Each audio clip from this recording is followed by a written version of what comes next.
नीटच्या खरं तर परीक्षेबाबतीमध्ये प्रचंड संवेदनशील विषय हा संपूर्ण राज्यात आणि देशात आहे।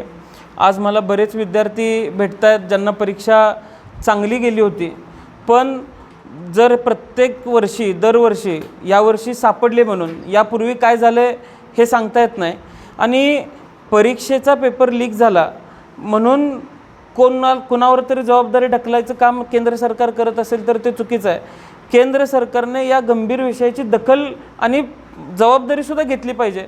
आणि माझं मत असं आहे, आता तसा मी फार लहान कार्यकर्ता आहे, पण जर इतक्या संवेदनशील विषयावरती लाखो मुलांचे आणि करोडो कुटुंबांचे स्वप्न उद्ध्वस्त होणार असतील तर केंद्रीय शिक्षण मंत्र्यांनी राजीनामे दिले पाहिजेत असं आम्हाला वाटतं आहे।